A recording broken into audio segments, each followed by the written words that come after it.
Have you ever met the connector? Well, he ponders, he helps, he creates, he writes, he speaks. He basically connects people and brings them together. I speak about Paul Solano of PS and All Marketing Group. At psandallmarketinggroup.com, you will receive an assembled group of Paul's contacts and connections that cross into many sectors of life. Please contact Paul Solano at 617-240-4130 or psandallmarketinggroup@gmail.com if you are in the market for a wide array of services.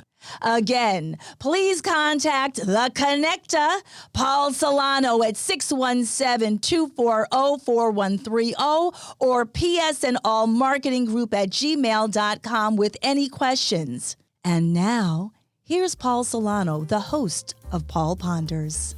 Welcome to Hashtag Paul Ponders. I've really enjoyed bringing you fun, informed, intriguing, and pondering podcasts. Many thanks to Hashtag PodPro Entertainment. Today's collaborating sponsor, Scott Albertson of Hashtag Project142.org, Riverworks Credit Union, NMLS number 410564, and Remax Renaissance Realty of Reading. Thanks for listening, rating, reviewing, and subscribing. Let Hashtag Paul Ponders begin. Greetings, everyone. I want to welcome you to another episode of Paul Ponders.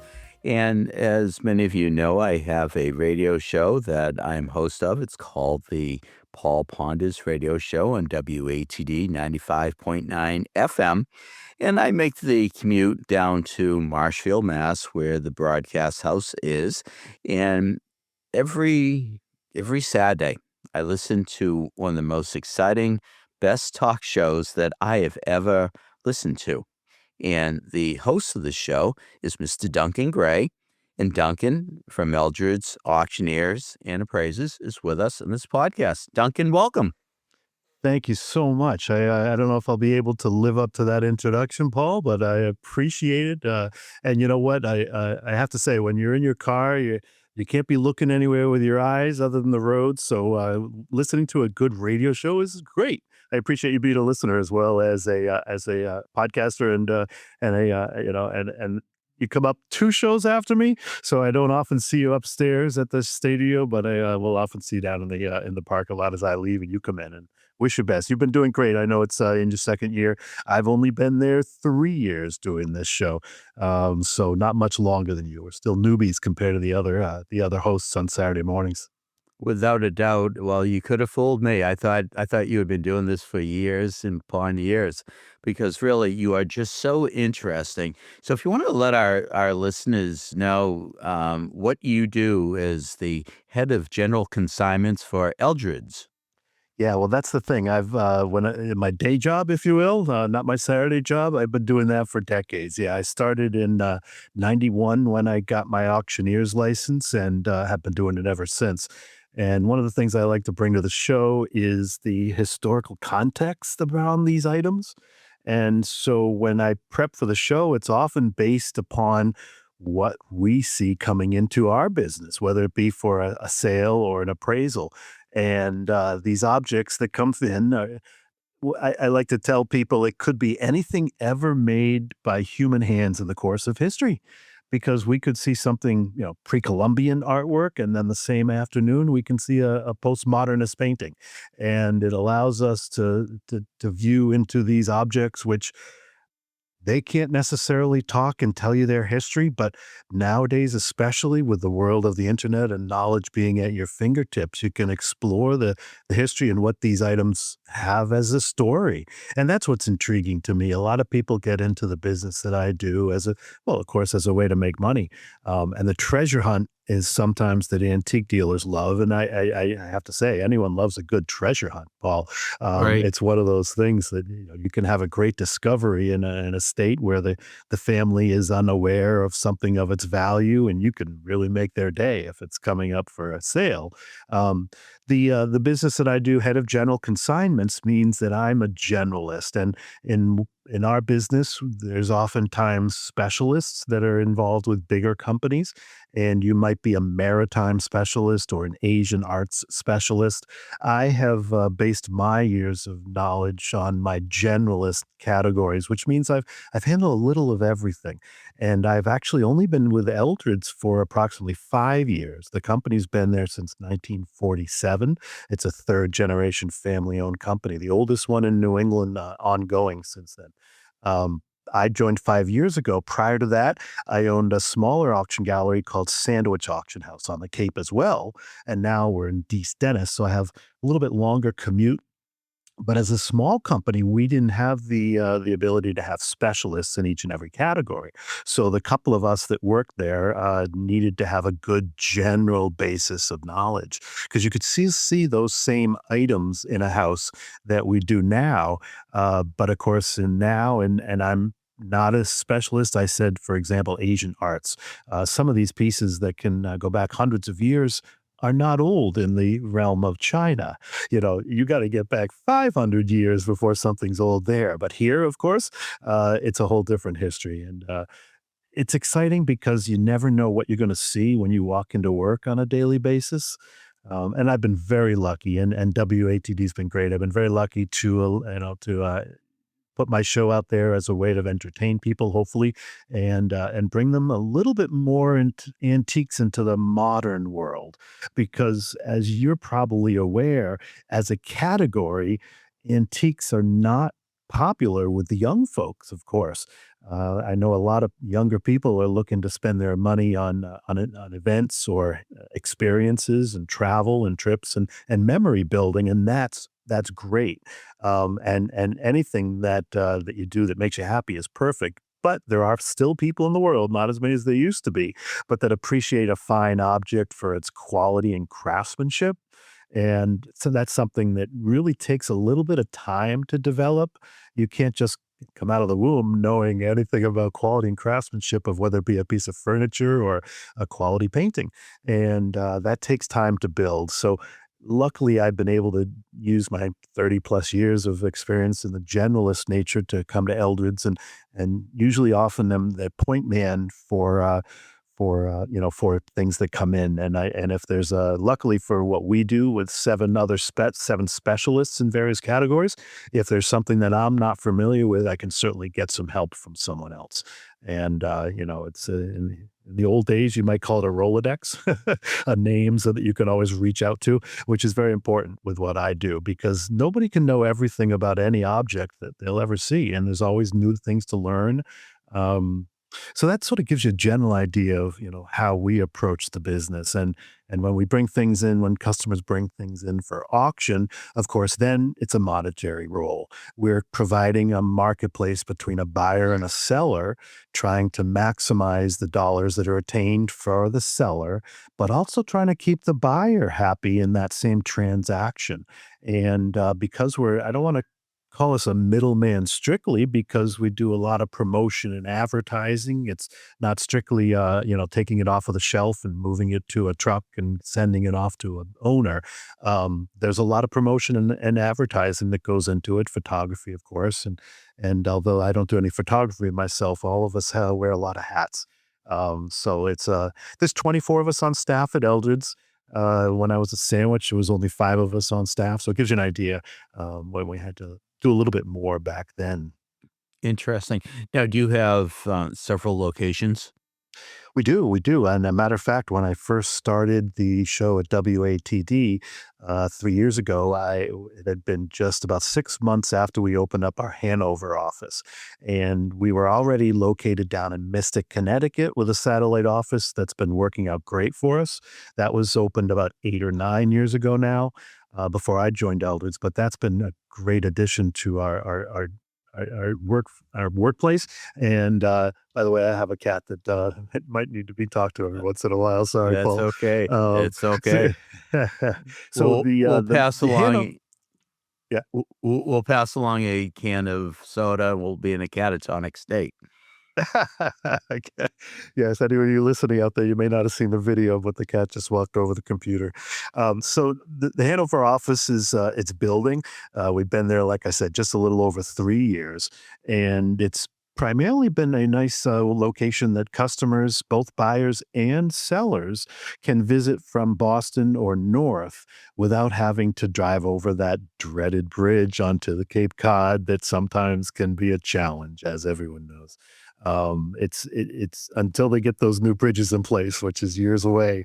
I think it's always going to have certain times of challenge to get back and forth off the Cape.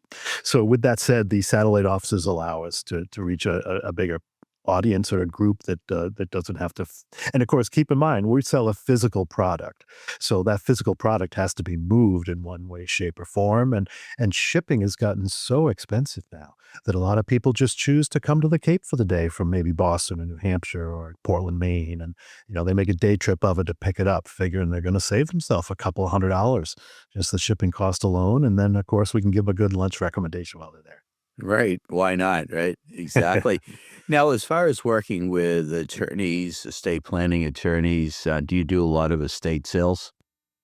Well, estate sales is a different type of an event. We don't do estate sales where the items are put a price tag on things. When we sell things for our customers, we are working on a commission. So that still means the better for the owner, the better for us, of course. The more we can get for a seller, the more we get. And commissions can vary. And I can answer that question if you ever have one. But the estate sales are generally where someone needs to clean out the entire house. And everything has to be priced from the lawnmower to the bicycle to the microwave oven to the books. And sometimes there are antiques and art in an estate sale. Now, granted, a lot of our business comes from estates because usually when people pass on, healthcare is excellent today. We can live into our 80s and 90s fairly easily if we're healthy. And that means that our children likely already have everything in their home they need. They don't need more furniture. They might take a piece that has memory for them and brings back nostalgia, but it's those objects that need to be sold all at once. Now, if they're fine objects that are going to be rare or a buyer pool that's hard to reach, our marketing and our advertising, of course, is going to do much better than a quote unquote estate sale that might have people coming from 30, 40, 50 miles around. Whereas our advertising reaches the world with the bidding platforms that we use. And it's an exciting time for small to mid-sized auction galleries. And in the past, Christie's and Sotheby's would be the only ones that, and a few others, Bonhams, and of course, Heritage Auctions down in Dallas, Texas, now is one of the biggest in the country, and all those big companies that are some of which are publicly owned companies, they're traded on the market. They're required, of course, to bring up that kind of a marketplace, and they do, and they get multi-million dollar objects. We have had a $1 million object that we've sold over the years, and numerous things in the $300,000 to $500,000 category. We actually still have to this date the world record price for a scrimshawed whale's tooth. Which was, believe it or not, Paul, almost a $500,000 for a Wow. scrimshawed whale's tooth. Now that doesn't go back that long. That was approximately 10 or 12 years ago, as I recall. And the marketplace is change on a daily basis, almost as much as the gold and silver market does with those things, because at that at that echelon of item, it's very rare air up there. There's not a lot of buyers who are going to step up to the pool and buy a $500,000 whale's tooth, and it's historically important. And you love to see these things go into a collection that they're going to appreciate them, which is wonderful for us to be able to move something from someone that doesn't want it to somebody who does want it. And if that object is worth a lot of money, that's great for the original owner.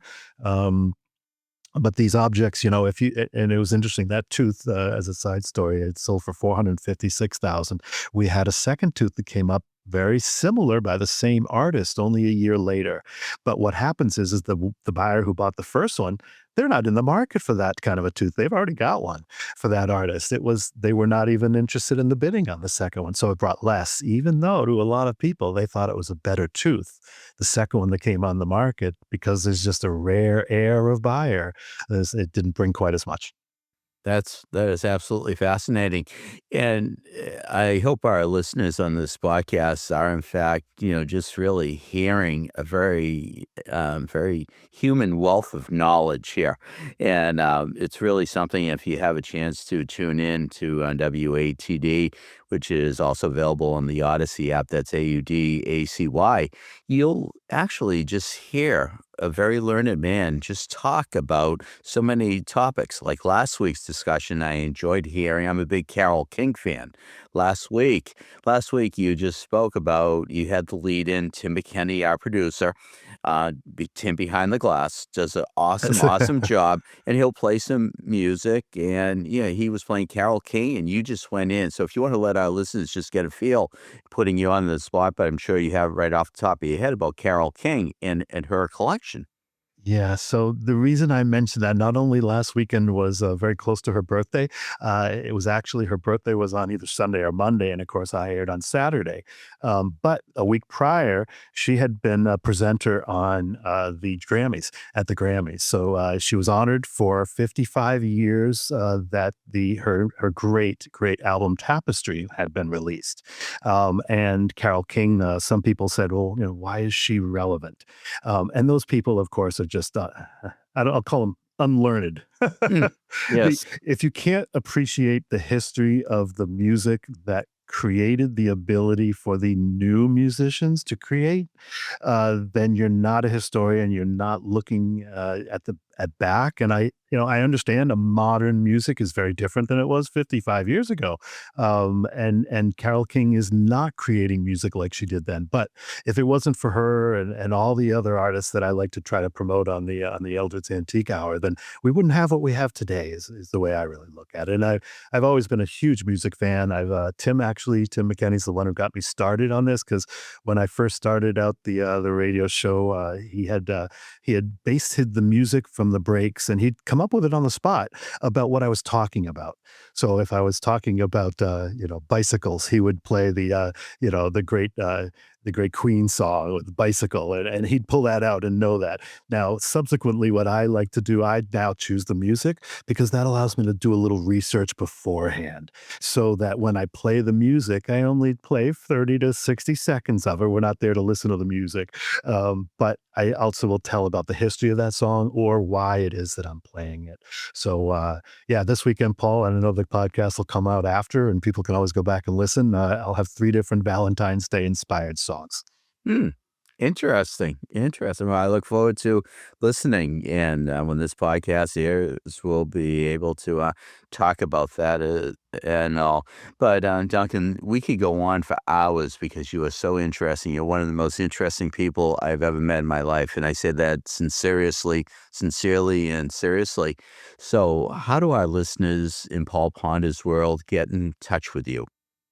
Sure. So, the best way is to reach out to me either through the eldreds.com website, which is www.eldreds.com. And of course, that will link to both my phone number or my email. So rather than repeat that and have someone get it wrong, eldreds.com. But listen in to the show. I'm on at 10:05, about 2 hours prior to Paul.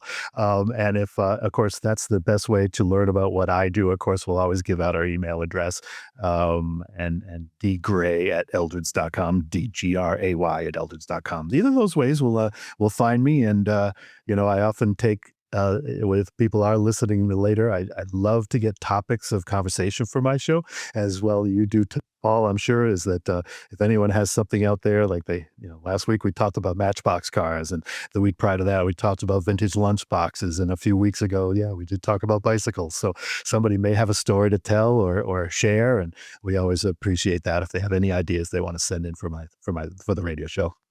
That is awesome. Well, Duncan, I want to thank you for taking the time to be on Paul Ponders, and your commitment to antiques and auctioneering has been absolutely fabulous. So I want to thank you for being on.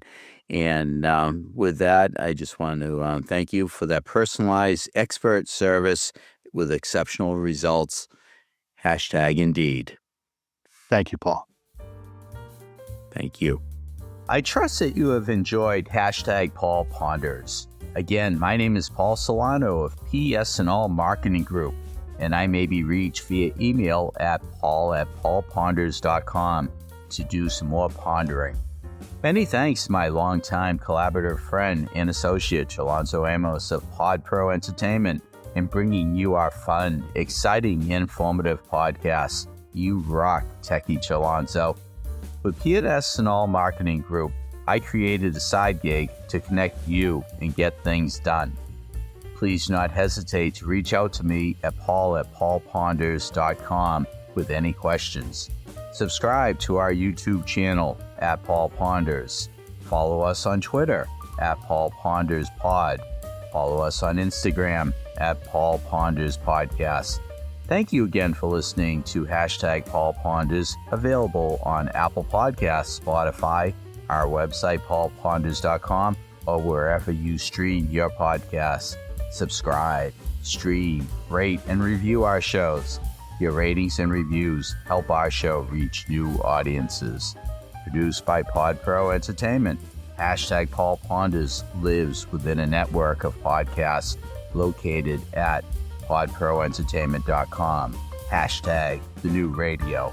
Until we meet again, my friend, stay well. Indeed.